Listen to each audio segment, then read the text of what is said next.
Hey guys, and welcome back to another episode of Candid, where we have real talks with real people. I'm your host Shanae, and I'm here with Dudley and Jade. Bethany decided to ditch us for her birthday celebrations, so we just wanted to tell her happy birthday and enjoy your day. However, on a sad note, our host Anisba has left us and went on to pursue other endeavors. She will be missed, and we wish her nothing but the best in her future endeavors. Okay, so today we're tackling some things that are ongoing in the news. And first, we're going to start with the Bahamas Union of Teachers. So we talked about this, I think, twice already on the show. And they were basically, the government were saying that they were going to give the teachers a bonus. I said it was a bonus or a raise that I remember. The amount wasn't specified, but many teachers took to social media underneath a post that was made by, I think, Eyewitness News, and they were saying that what they were proposing, it was basically pennies. And the government said that this would only happen if they meet their fiscal goals. So basically, the negotiations have dragged on, and there hasn't been any resolution. The Bahamas Union of Teacher president, I think her name is Belinda Wilson, said that the union had rejected the proposal, and she asked for them to send them a sensible proposal, basically. And she said that they've received an unacceptable retention bonus proposal from the government about 3 months ago, and she was only invited this week to a meeting to discuss a bonus. But the Bahamas Union of Teachers and I think the BNU, which is the Bahamas Nurses Union, have threatened industrial actions due to these agreements. And she said that they're hopeful that they will conclude. So this is Burnett Evans. Oh, this is yes, yeah. Burnett Evans, who was a member of the union, said that he doesn't think that there's going to be any kind of take it or leave it attitude from the government. However, he thinks that they're going to be transparent and that they will show representatives where the government is financially headed, and that he's optimistic about where the negotiations are headed. So, what are you guys' thoughts on the 3 months going by and nothing being said about what's gonna happen with this industrial agreement and these so-called bonuses or raises that teachers and also nurses as well should receive? You said that they should receive it, so it hasn't been confirmed if they're receiving it or not. Well, they said it was a proposal that they sent to the Bahamas Union of Teachers. They said Mm-hmm. that if they were to make their financial goals, that they would go forth with this so-called bonus. However, it is Okay. alleged that the bonus was only $60 or the raise, whatever it was. That is alleged. There isn't anything to confirm that has been put in writing, but that's what people were saying. So it's been 3 months. There hasn't been another proposal set. The president, Belinda Wilson of the Bahamas Union of Teachers, said that she was only invited to discuss a bonus. Oh yeah, so the $60 would have been a raise.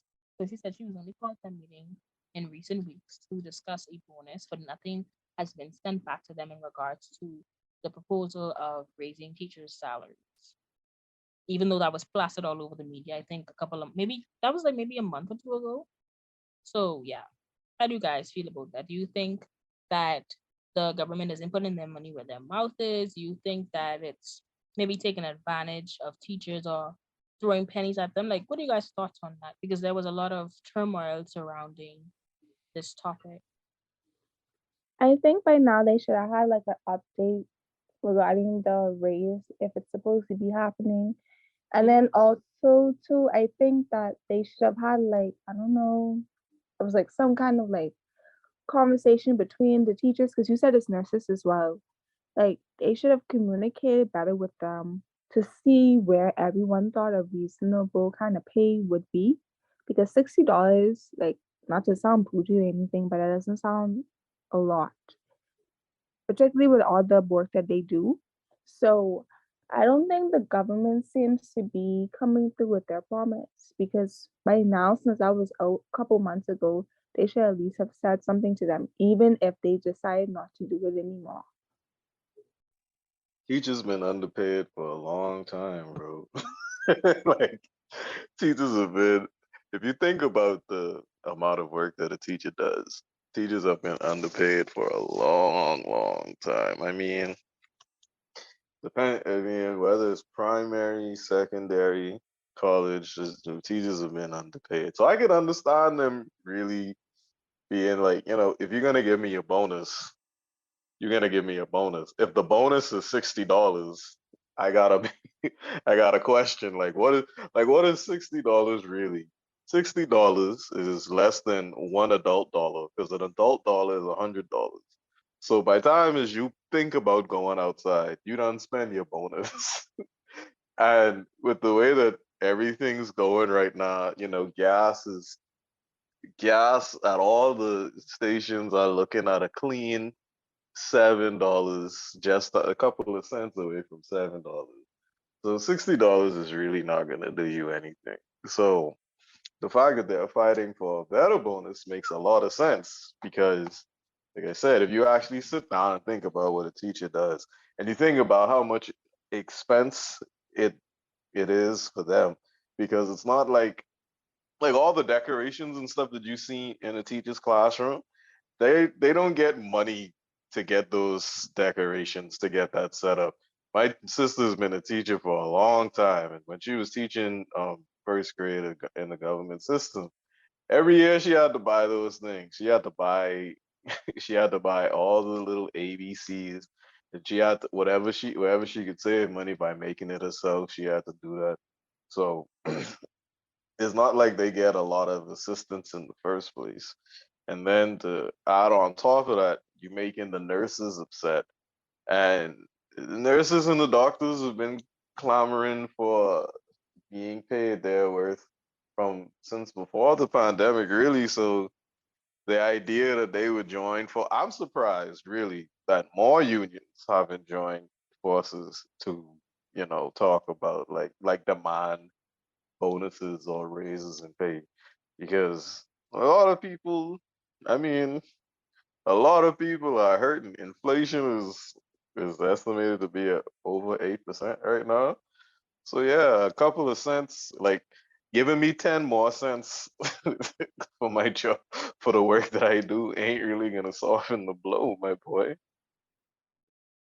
Yeah, I definitely agree. Like I feel as though there should have been some update, even if you say, okay, well, we're still waiting on X, Y, and Z, or we want to see if we meet these fiscal goals for this quarter, like some type of communication, because I know that this government said that they wanted transparency, they wanted accountability, and I would hope that transparency, that communication will come along with that, because if you want to be transparent, you wouldn't leave people in the dark.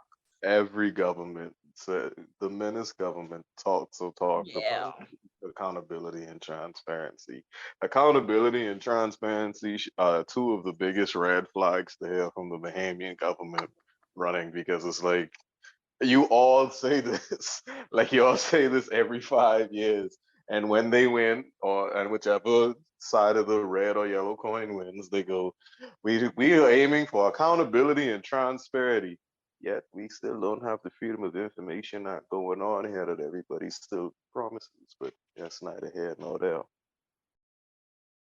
Yes, very true. I agree that it is a red flag. But I mean, it seems as though, let me say it seems as though this government was attempting, even if they are not being completely transparent, they were forthcoming with quite a few things. So you can't be half stepping. You have to be, you gotta take it there. So yeah, I feel like teachers deserve a raise, a reasonable wage, not $60. Because in this day and age, yeah, $60 is more than they had. Because behemoths like to say, "Oh well, they ain't at the $60 before." Okay, but what is $60? $60 can't even put gas in the car for a week, no That's more. like three. That's why I said I think it would have been more. I mean, you don't want persons to go overboard and saying, "Well, because if you could give them more money, they'll try to go up." But They should have had a conversation, at least with the teachers union, to think of a reasonable bonus that they could give these persons.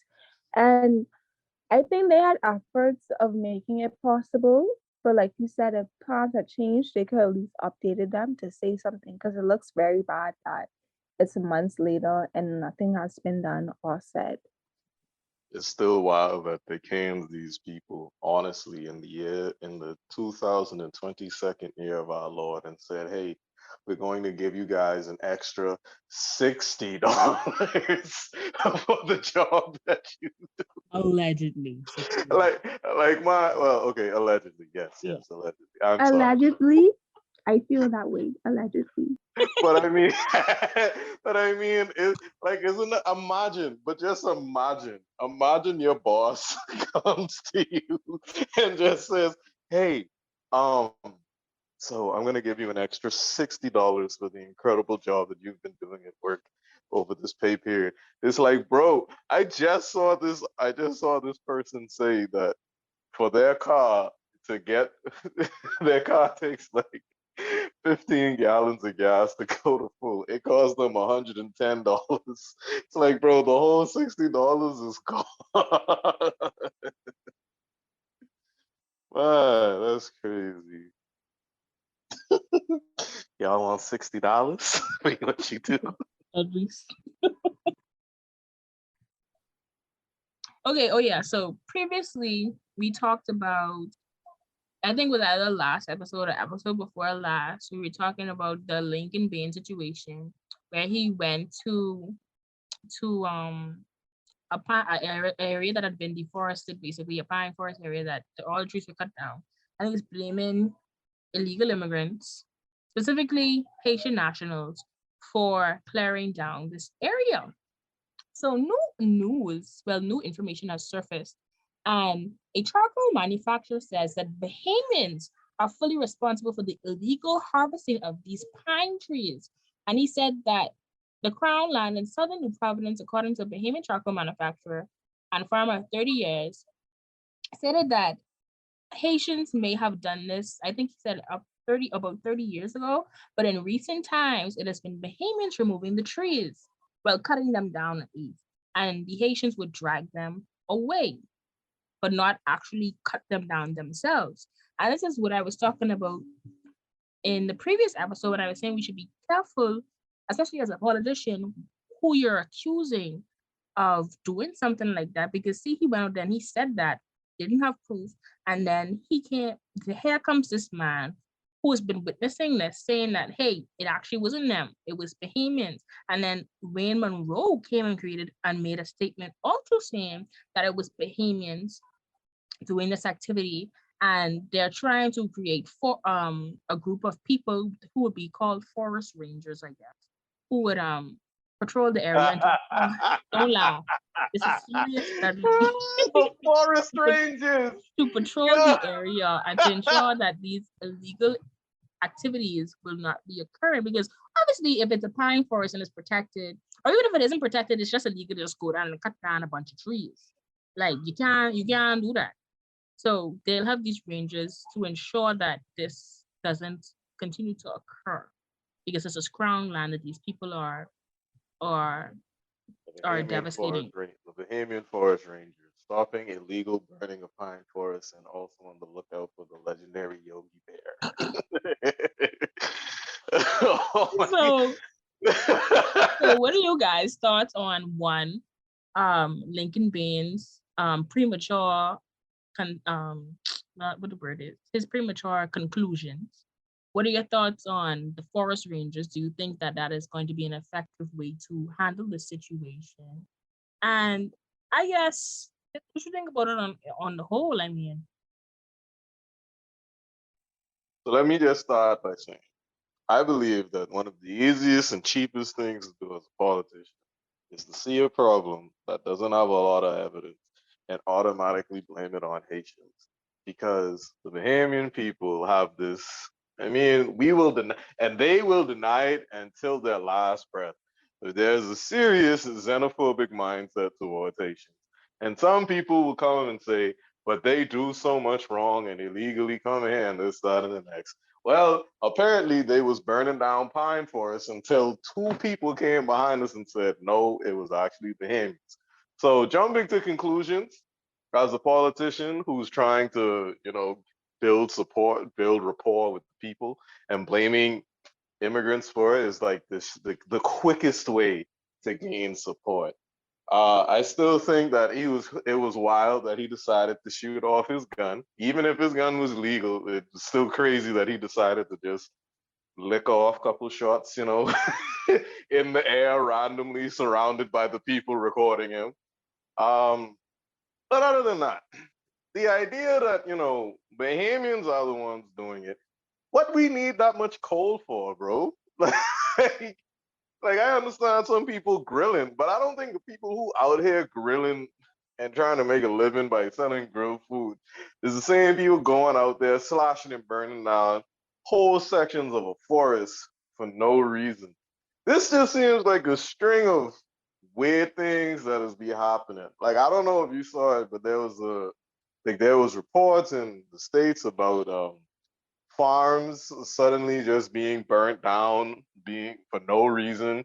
A bunch of cattle had died, and nobody could tell you why. So this is like a series of weird stuff. Like now that all of that crown land has been deforested, is it going? Is something? What's going to happen? Are we going to replant the pine trees? Are we going to try and recreate the forest?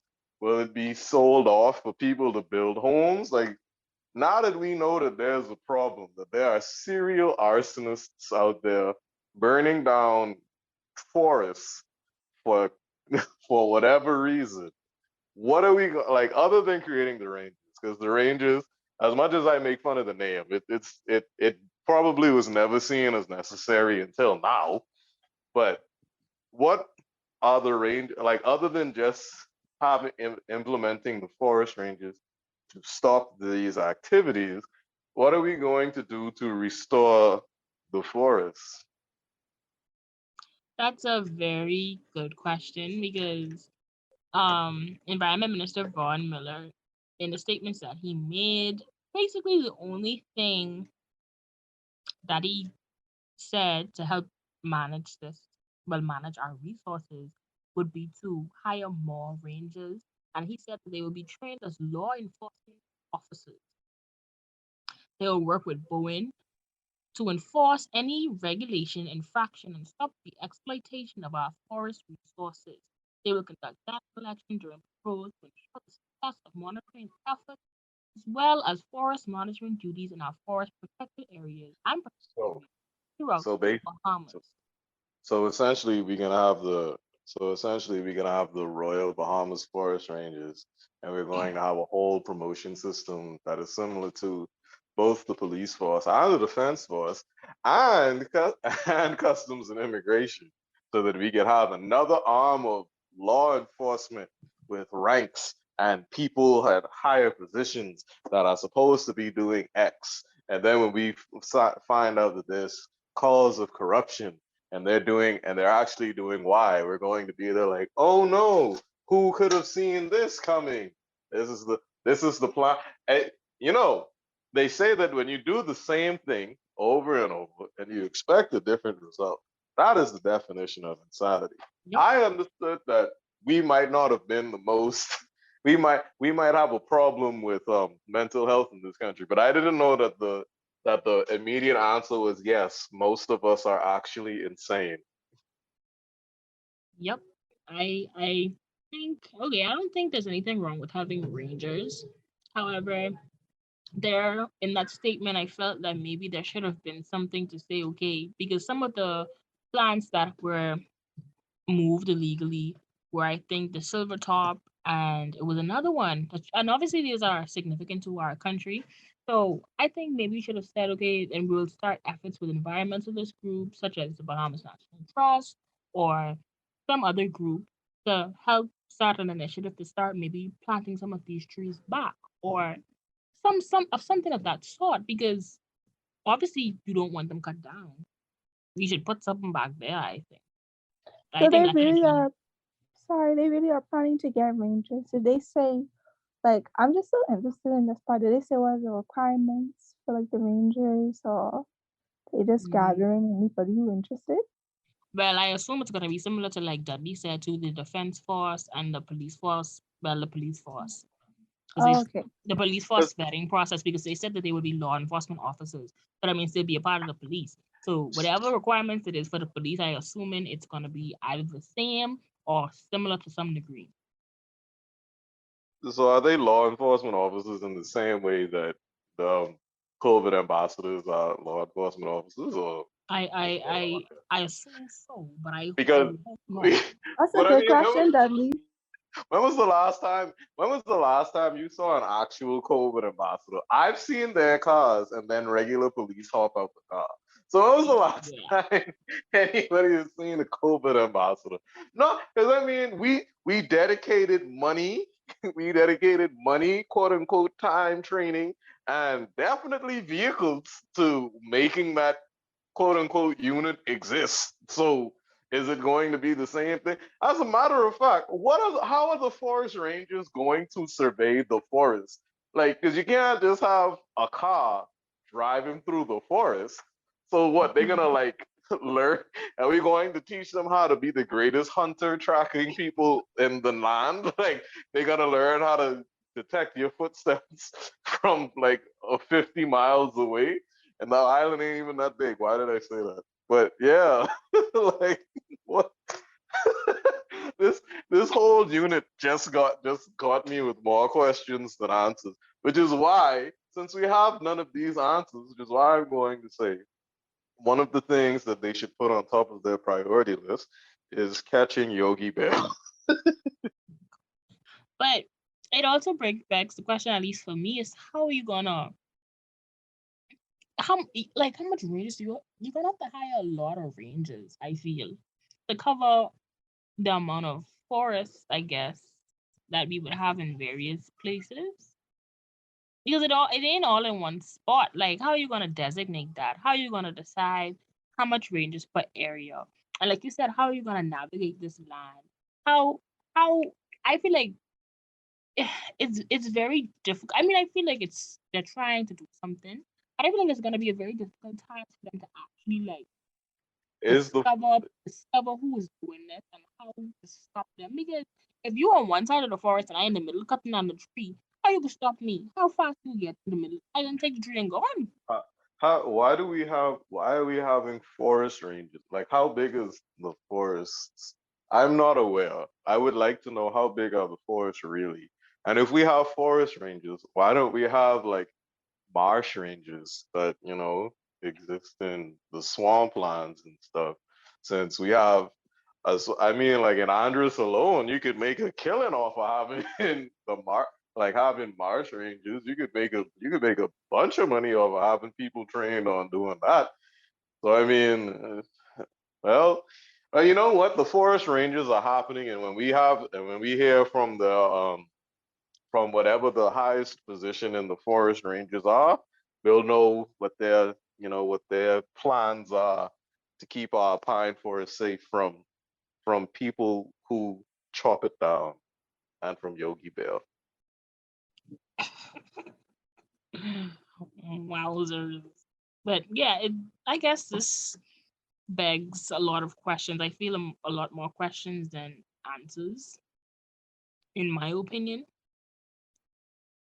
So I don't know if you guys saw. Speaking of forest, I don't know if on Crown Land. I don't know if you guys saw the story with the lady who's living on a bus on Crown Land.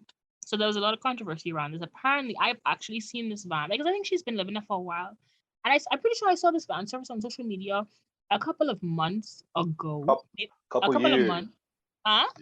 Apparently, she's been living there for a couple of Ye- years. Yeah, that's what I'm saying. I've seen this before because I remember people were posting it all over Facebook saying, "Oh, this is an eyesore and how she could live on this thing." And originally, they were saying that she was a Haitian national and that she was an illegal immigrant, And then she turned out to be a a Bahamian. Bahamian. look at Yes, look at God. yeah, and she turned out to actually be a Bahamian. And basically, she was sharing her hardships on about her life, and I didn't really watch too much of it. So basically, she had a rough time, so she decided to put the money, the little money that she had, to build her home, to convert her home into a school bus home, which we call a tiny home, which, as we can see all over the world, is becoming a trend. However, I think the problem is the fact that it's on her land. She is apparently living on crown land. So Yeah. yeah, so there's been a lot of issues with that. I feel as though we should get her some assistance somehow. Now, Since there's been a oh lot of legal gymnastics with that situation that have Yeah. tickled me to no end, but I'll let Jade go first. I was gonna say because Janae asked about assistance. Since then, I think it was the Minister of National Security, anyone know? He had reached out to her and he had offered her to like go to social services to get assistance. Now, has she taken up the help? We can't confirm that, but he did offer her to go to social services to get the necessary like steps to try to make her life better. But like you said, I think she's been there a while, so maybe she's happy there. But the issue is that isn't her land. I don't know how she even happened to get on that piece of property in the first place, but it is a big thing. So obviously, I think we can safely say that she met the bus there. She didn't carry the school bus to that piece of property. So how the bus get there? First question. Anyway, Real. moving on from that. Social services. She said that that I believe, I'm going to preface this with saying I believe because it has been a minute since I seen the video. But she said that I believe she's gone to social services already. Even if she hasn't, social services ain't gonna give her a house. So that's like the first thing. And I don't think anybody can reasonably say that if I live in a giant vehicle that I am happy to be here, I'm just making it work. Humans are the most adaptable creatures on the planet. We tend to make a lot of situations just work. You could imagine her living in a bus, in a hot bus in the middle of summer in Nassau. Her house must be getting to like 100 degrees easy. So it probably ain't comfortable. And I think one of the weird things that I found interesting was like apparently she was planning on adding a little bathroom to the bus. And I was like, I don't know how this is gonna work, but that seems like a feat of engineering that needs to be studied more Well, so than discouraged. well, But actually, Dudley, actually, a lot of people actually move into school buses and convert them into homes because they showed inside of it.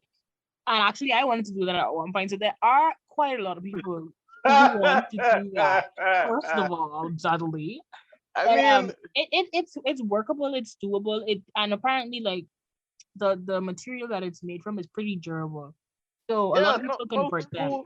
no school buses are yellow school buses are very durable pieces of machinery. But Yeah, I mean, even if people like, I'm sure most of the people that take school buses and convert them into homes are like you. That's something that they want to do. She yeah. doesn't, she at no point during the interview did she indicate that this is something that she wants to do.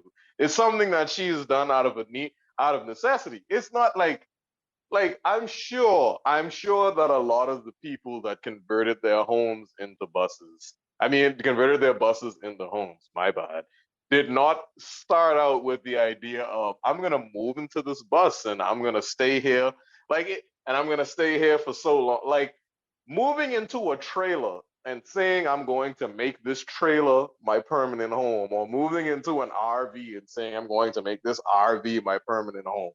That's one thing. But I mean, it's a bus. It can't even. She can't. That bus can't drive. Like the bus is there, and then to say like, oh, she's on the crown line, and you gotta make her to move. So you're going to take her from one perilous situation into an even more perilous situation because now she's gonna be homeless. Because you can't tell me that social services are going to set this woman up with a home. Like, we barely services that's supposed to give us money barely give us money. So a home is a little bit of a stretch. Anyway, that's the government to do. Yeah, I agree. Like you basically taking it from one bad situation and putting it in a completely different one. And the only way to literally solve a problem is to give her some place to live. And like you said, Dudley, we don't see that happening. It sucks, but that's where she's at. And I'm hoping that maybe an organization, a nonprofit, maybe can reach out and get her facilitated for a few months or something of the sort. Because I can't imagine how she feels and what she's going through. One, because she's already in a bad situation and she found something that could work for her, and now she's going to be uprooted again because she's on the crown land. So yeah. Okay, so on a positive note, three Bahamians are to receive International Cultural Day Icon Awards. This occurred this week, June 25th. In the area of culture, Angelique McKay will be honored for her tireless work in promoting Bahamian culture, especially Junkanoo. And athlete Kashawn Strawn will be honored for his specialty in javelin. And Reverend C.B. Moss will be honored for his long-standing service in community activism. So that's great that Bahamians are going to be recognized for their talents and for promoting Bahamian culture and just being Bahamian all in all. I think that is amazing. So I just wanted to share that. And then I have another story that I wanted to share. So the government is looking to slash the food import bill by 25% by 2025. So the prime minister said that we are investing $100 million into agriculture to ensure that the Bahamas take steps towards decreasing its reliance on food input.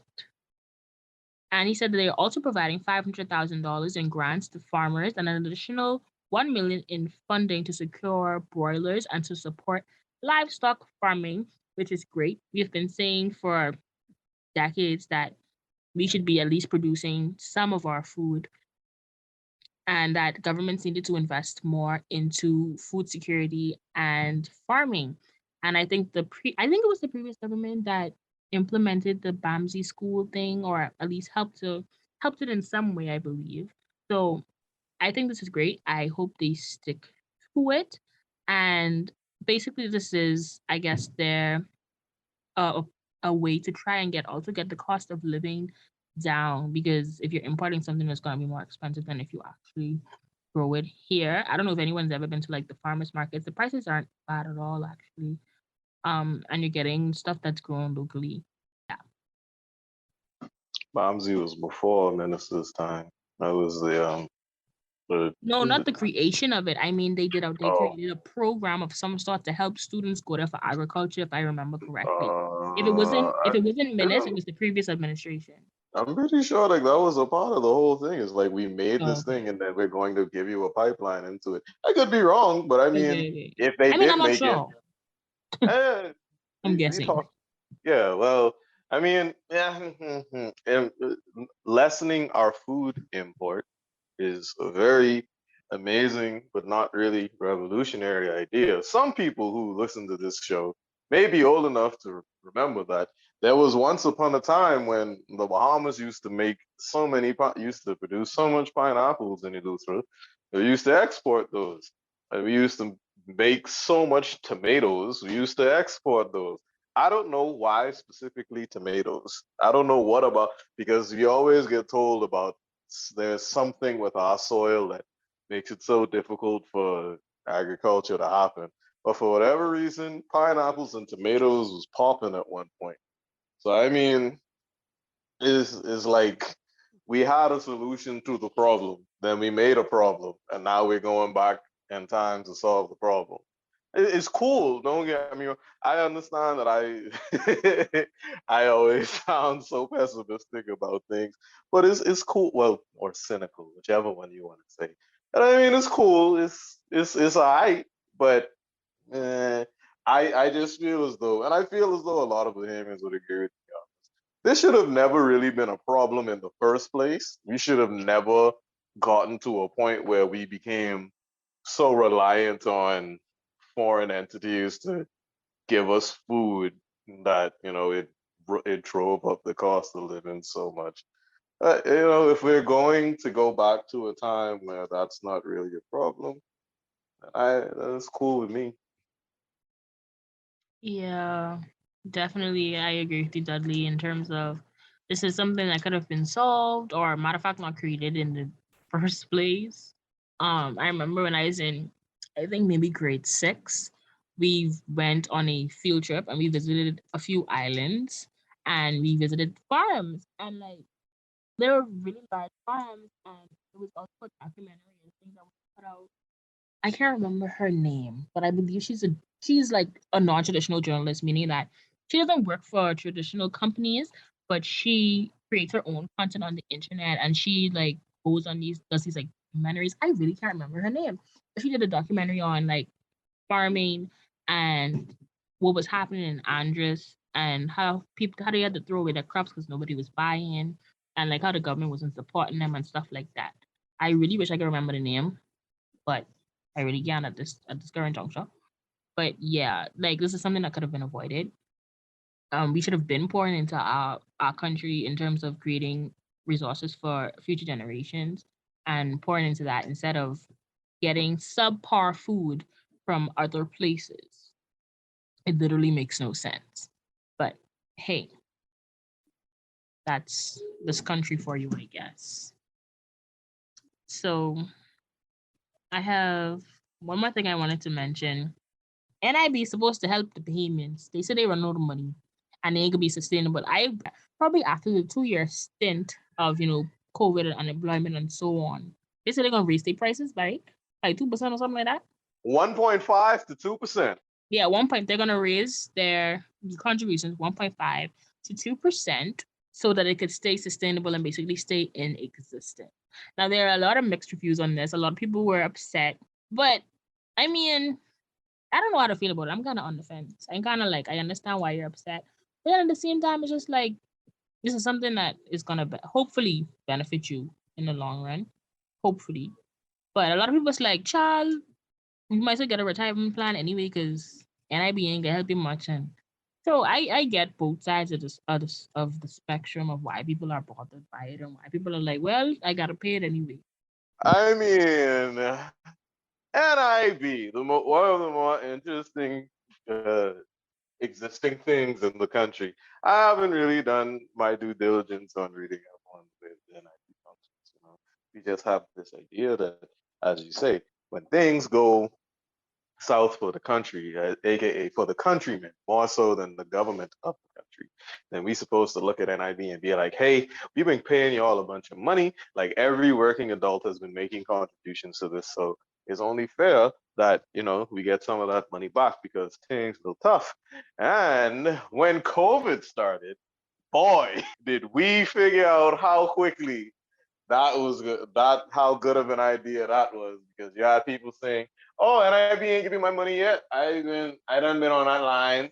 I done been on that line for 3 hours, for 3 days." Obviously, those people never went to UB because if they had, they would have had the leg strength to do that. But anyway, point aside, I mean, the idea that I believe, I believe that at some point, as with all things the rate at which you contribute to NIB. However, comma, I feel as though now is not the appropriate time to mention it because I mean, it's one thing to say, well, they're prepping the peoples for for the eventual happening. That's fine. But you gotta understand that the timing of announcements plays a very big part in how it's received, right? So it's like the country is getting more and more expensive by the day.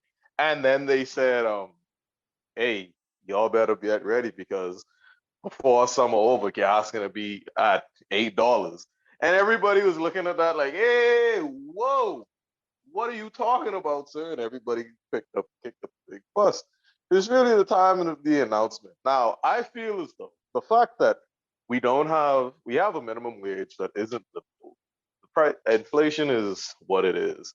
Everything is seemingly more expensive. To add on to that, the fact that you're going to be the contribution to a government organization that comes out of your pay, no matter what, is going to increase.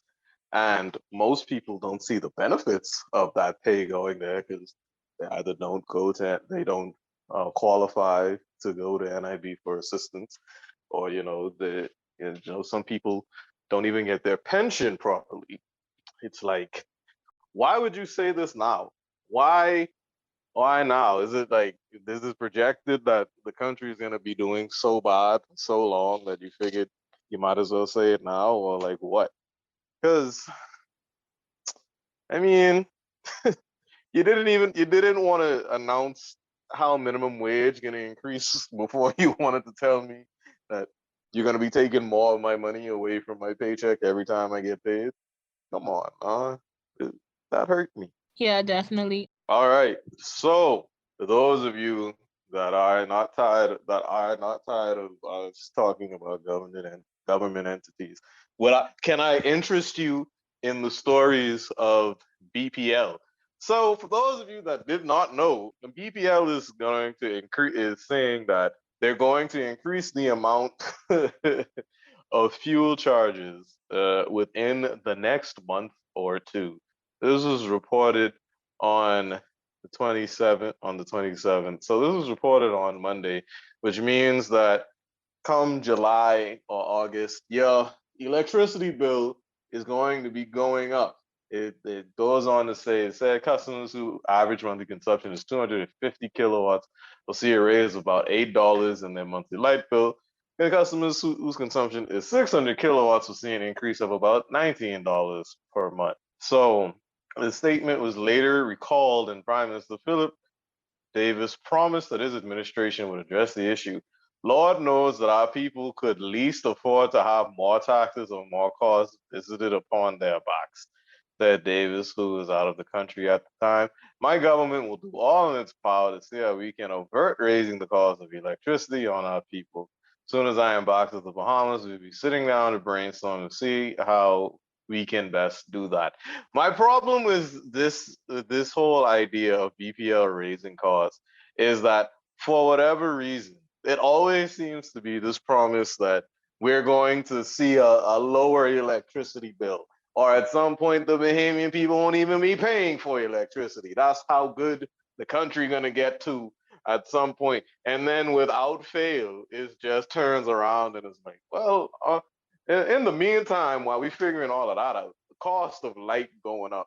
So how do you guys feel about another utility bill rising during these great times we live in? I mean, it feels like we're just getting hit from left, right, up, down.